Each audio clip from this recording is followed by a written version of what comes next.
سلام دوستان، امیدواریم هر جا هستین حالتون خوب باشه و داریم میریم به سمت اوپسالا. برای چی؟ برای جشن والبری. جشن والبری هر سال تو سوئد برگزار میشه وقتی که زمستون تموم میشه و بهار شروع میشه، میان این روزو جشن میگیرن. حالا یه سری فعالیت هم انجام میدن که خیلی جالبه، حالا میبینیم با هم دیگه. همراه ما باشید.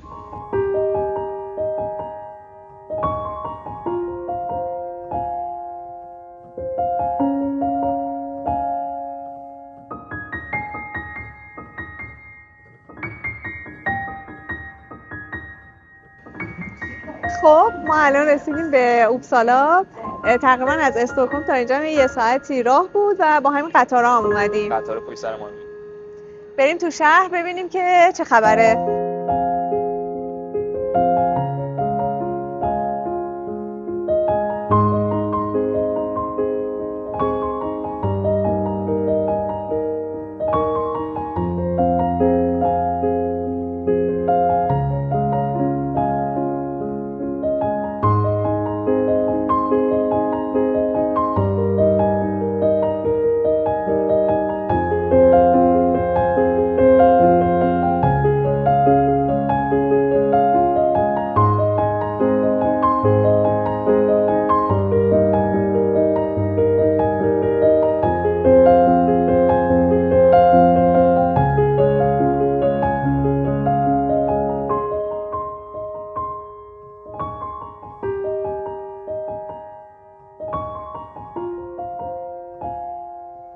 خب قبل از اینکه مراسم شروع بشه تقریبا فیلم ها ساعت 9 شب اینا شروع میشه. بعد ما یکم میخوایم توی شهر اوپسالا بگردیم ببینیم که چطوریه شهرش، از حال و هوای شهرش با خبر بشیم.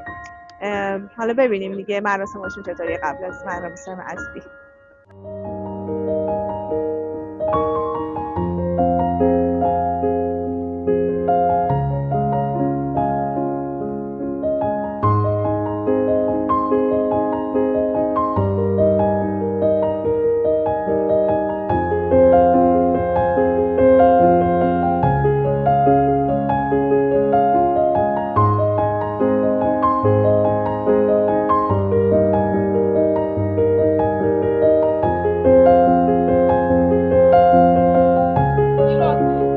منتظریم که این کوپه خاشاک‌ها رو آتیش بزنن و به قول خودشون این پلیدیا رو از بین ببرن.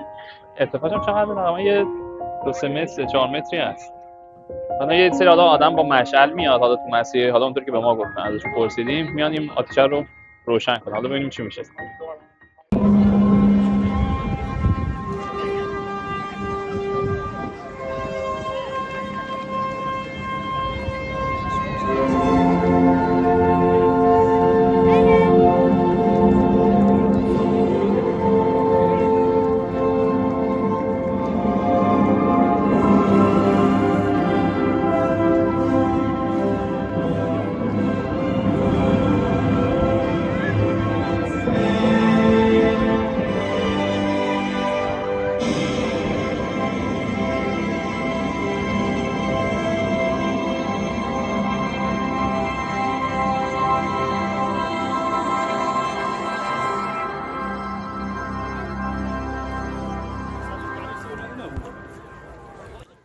والبری یکی از قدیمی‌ترین و جذاب‌ترین جشن‌های سوئده. ریشه این جشن برمیگرده به هزاران سال پیش، حتی قبل از اینکه مسیحیت به شمال اروپا بیاد. اون زمان مردم برای خداحافظی با زمستان سخت و سلام به بهار آتش‌های بزرگی روشن می‌کردند. بعدها در قرن هشتم اسم این جشن با نام والبورگ مقدس گره خورد و از قرون وسطی بود که رسما در سوئد به اسم والبری معروف شد.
خب ببخشید خیلی خسته شدیم امروز. امیدوارم از این سفرمون لذت برده باشیم به اپسالا. ما رسیدیم استکهلم که حالا انجام بریم دیگه خونم. حرف دیگه ای؟ خیلی خوب بود.